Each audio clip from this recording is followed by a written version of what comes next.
अगर मैं 2 लोगों के साथ डूब रही हूँ तो तुम किसे बचाओगे? तुम तो लड़कियों के साथ डूब रही होगी। पहले तुम मुझे ये बताओ वो 2 लड़कियां हैं कौन, फिर मैं डिसाइड करूंगा कि उन 2 लड़कियों को बचाना है और तुम्हें बचाना है।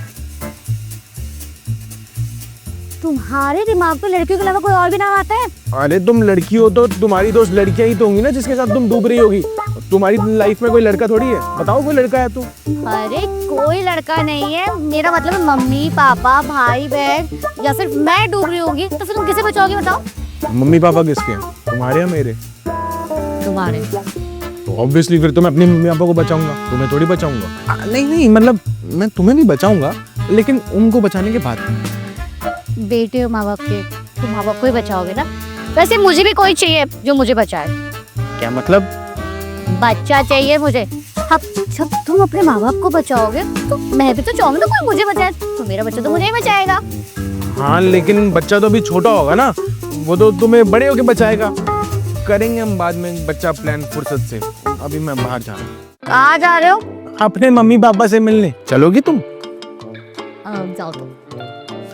अच्छा एक बात बताओ, एक तरफ तुम्हारे मम्मी पापा डूब रहे हैं और दूसरी तरफ मेरे मम्मी पापा डूब रहे हैं और तुम बीच में खड़ी हुई हो, तो तुम किसको बचाओगी? तुम्हारे माँ बाप को मार के अपने माँ बाप को बचा दूंगी। ए फालतू बोली ना तू दोबारा मेरे मम्मी पापा के बारे में, तो पहले मैं तुझे मार दूंगा। मेरे मम्मी पापा के बारे में फालतू मत बोला कर। छोड़ो ना इसे। अच्छा मैं क्या कह रही थी, अगर रास्ते में कभी किसी गुंडों ने हमें पकड़ लिया और वो हम दोनों में से एक को मारेंगे, या तो फिर तुम्हें मारेंगे या फिर मुझे, तो तुम किसे मरने दोगे? मैं गुंडों को कह दूंगा कि मुझे मार दो और मेरी बीवी को छोड़ दो। इतना प्यार है मुझसे? प्यार व्यार कुछ नहीं है, तुमसे पीछे छुड़वाना है ना, इसलिए मैं गुंडों को बोलूंगा कि तुम मुझे मार दो। तुमसे पीछा तो छूटे चाहे मरने के बाद ही। अच्छा पीछा छुड़ा रहा है मुझसे? वो रखिए चाय और उसमें मैंने जहर मिला रखा है, पी लो उसको और पीछा छुड़वा लो मुझसे। क्या तुमने मेरी चाय में जहर मिलाया हुआ है? क्यों? याद है तुम्हें उस दिन तुमने मेरे बाबा को उल्टा सीधा बोला था? उसी दिन ना मैंने प्लानिंग कर ली थी तुम्हें मारने की, इसलिए मैंने तुम्हारी चाय में ना जहर मिला दिया था। लेकिन तुम्हारे माँ बाप की भोली शक्ल देख के ना मैंने तुम्हें चाय नहीं पीने दी। यार ईशु वो तो इतनी छोटी सी बात थी, इतनी छोटी सी बात है तो तुमने मन में रखी, और मन में रखी तो रखी और इतनी बड़ी प्लानिंग बना ली मुझे मारने की। ये क्या बात होती है? जब मैंने ये बोला कि तुम्हारे माँ बाप को मारकर अपने माँ बाप को बचा लूंगी, तब तो तुम्हें मुझे मारने पर आ गए थे। उसी तरह जैसे तुम उस दिन मेरे माँ बाप के बारे में बोल रहे थे, तो तभी मैंने ना प्लानिंग कर ली थी तुम्हें मारने की। सोचा था कि तुम्हें तो जान से मार दूंगी। लेकिन अगर तुम चाहते हो जैसे तुम्हारे माँ बाप की इज्जत करी जाए, वैसे तुम्हें मेरे माँ बाप की इज्जत करनी पड़ेगी, वरना।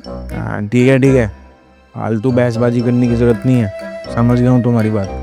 कर लूंगा मैं अभी वो तुम्हारे बूढ़ा बूढ़ी की इज्जत। क्या मतलब तुम्हारे श्री मम्मी जी श्री पापा जी की इज्जत। हाँ लेकिन मेरी भी कान खोल के बात सुन लो, अगर तुमने मेरे मम्मी पापा की इज्जत नहीं करी ना, तो ये मेरा 10 नंबर का जूता है और ये तुम्हारा छोटा सा सर। ठीक है करूंगी इज्जत। बड़ी कैसी लगी वीडियो? इस वीडियो में आपने देखा जब हस्बैंड को अपनी वाइफ की कोई बात पसंद नहीं आई तो उसने अपनी वाइफ के पेरेंट्स के बारे में उल्टा सीधा बोल दिया, और उसी तरह जब वाइफ को हस्बैंड की कोई बात पसंद नहीं आई तो उसने उसके पेरेंट्स के बारे में उल्टा सीधा बोल दिया। ये सब बातें ना हम अपने डे टू डे लाइफ में भी करते हैं, इसलिए अगर आप चाहते हैं ना कि आपकी पेरेंट्स की इज्जत हो तो आपको अपने पार्टनर के पेरेंट्स की भी इज्जत करनी होगी।